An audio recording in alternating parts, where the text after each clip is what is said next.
Hey guys, we're at Lake Ouachita. We're on the North Shore and we're exploring a few different places and see what we can find in the way of bass, white bass, maybe some hybrids.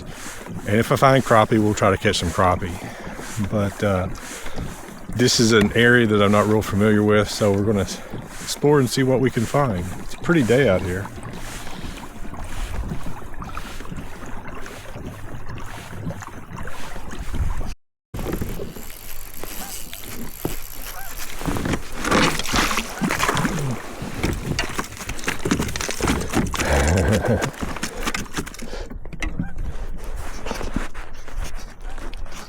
That was 44 feet deep. 44 feet deep under a bush.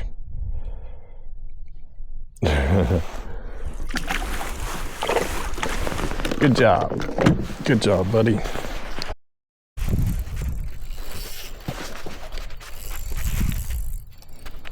Oh, what do we got? I don't know what this is. Oh, come on. He feels better than the last one.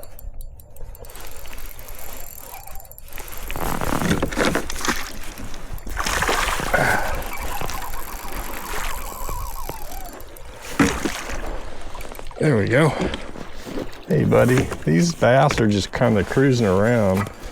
They're scattered and kind of everywhere.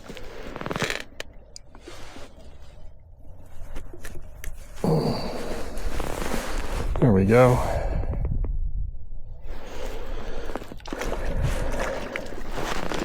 So I'm just scoping around, and when I find them, I'm just trying to.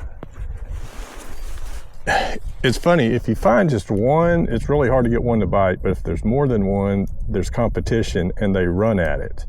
And that excites the rest of them. And it's a whole lot easier to catch one fish if there's three of them there than if there's just one.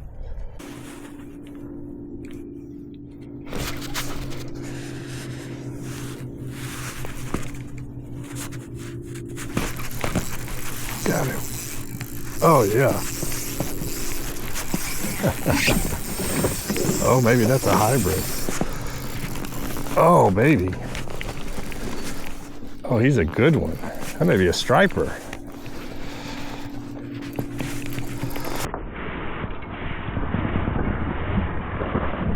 Nope, it's a bass. It's a bass. It's a big bass.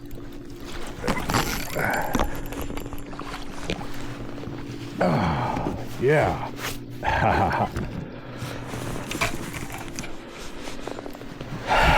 It's hard to tell on these little ultralight rods what it is. That's a big boy there.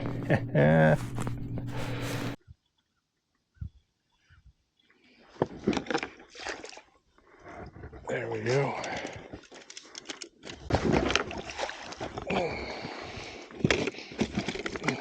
Good gosh.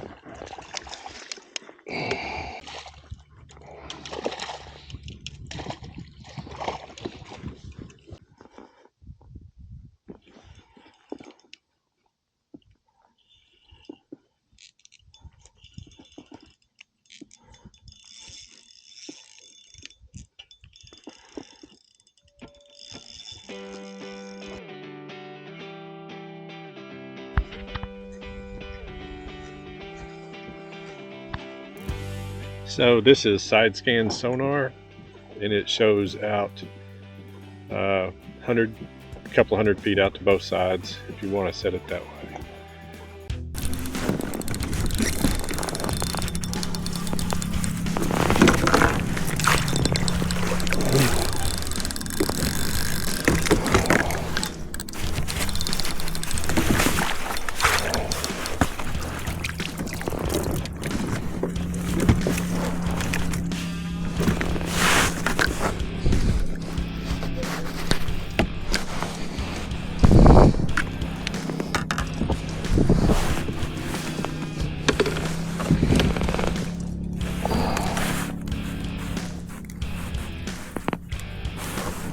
"50 feet deep."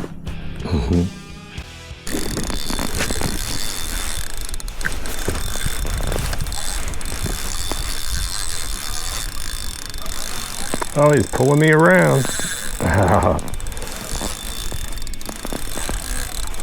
Oh, come on, baby. Come on. There we go. Gotcha. Hang on, hang on. Ah. There he goes. Boy, they pull hard. Man, they pull hard. They are so much fun. Ah, I got him.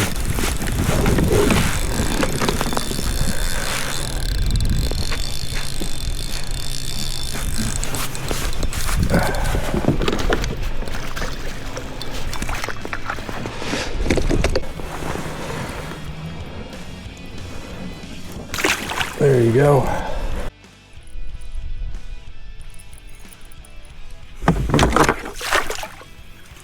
There we go.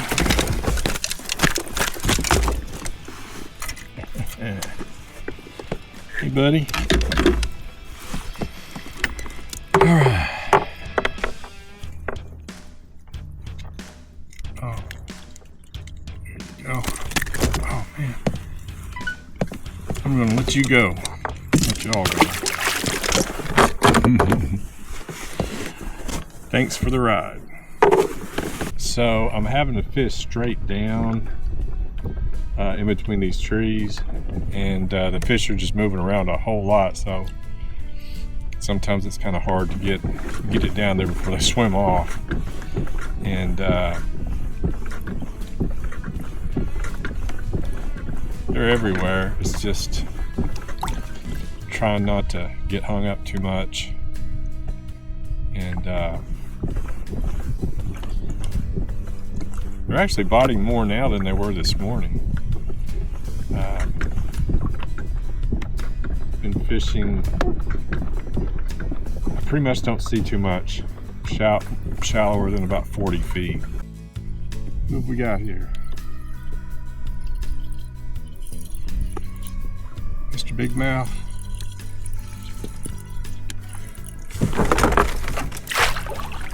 There we go. Yep. I don't ever know if it's a hybrid or a white bass or a what. Easy, buddy. You're gonna get me hooked. Yeah.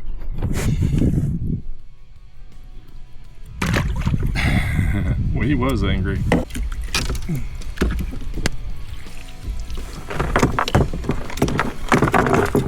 Missed him.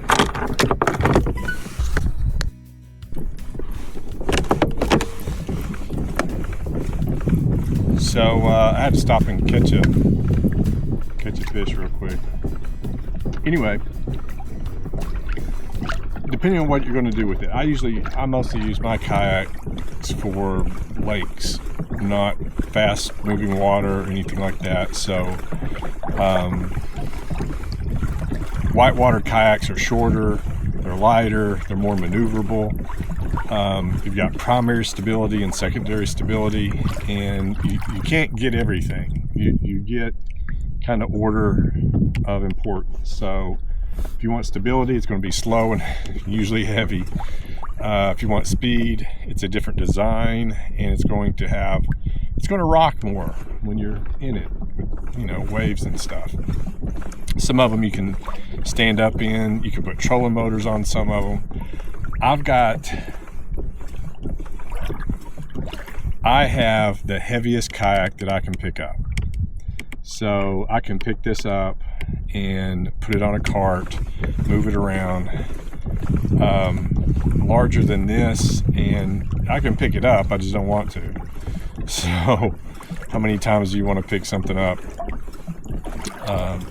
And since COVID, I think a lot of people bought kayaks and didn't use them as much as they thought they would.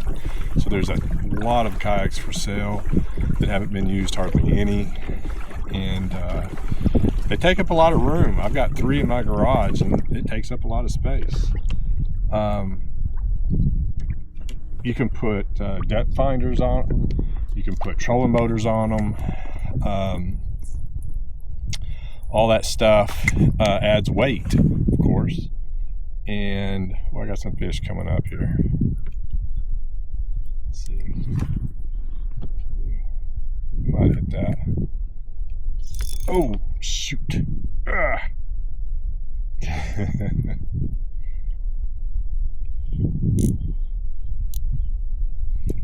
I guess I missed him.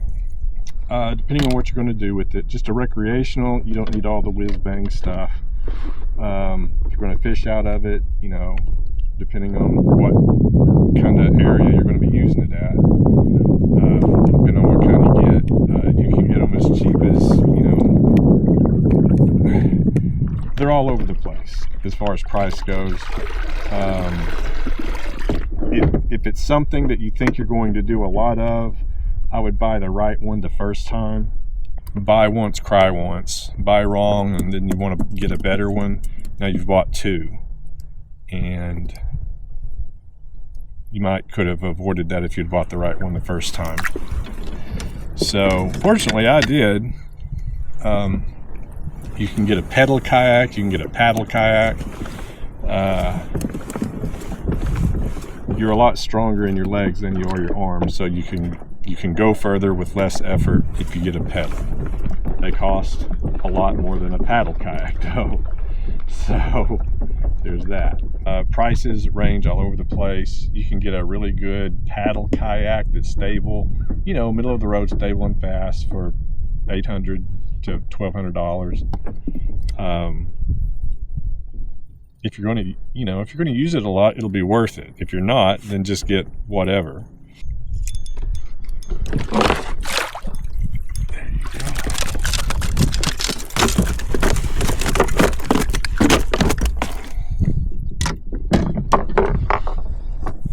Hey, buddy. How you doing?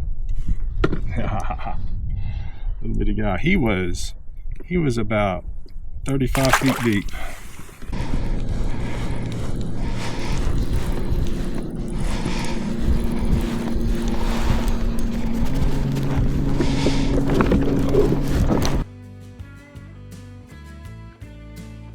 So this is the side scan sonar. It shows everything on both sides straight out from each side of the boat. And you can set it to be further. This is where the boat is, and this is directly under the boat on the right and the left. So those are trees sticking up there. So we've had a pretty good day. We didn't catch as many as I thought we would. The fish were not up in the coves. They were in the mouth of the coves next to the main body of the lake. And most everything I caught was over 40 feet deep or right on the bottom. And if you could get it in front of them, most of the time they would chase it. Sometimes they would hit it. Lost a couple, broke my line on, of course, the big fish. And I put new line on everything last night, and it still snapped it. So I think I had my drag set too tight. But anyway, I had to go a long way just to find a fish. I went a long way and never saw a fish. So I had to cross one of the main lake arms and got on the windiest bank I could find, which wasn't that windy, but it had more wind than the other places, and they're bunched up in just a few spots. But it was a good time. Always want a windy day. For me, it works better when the wind blows.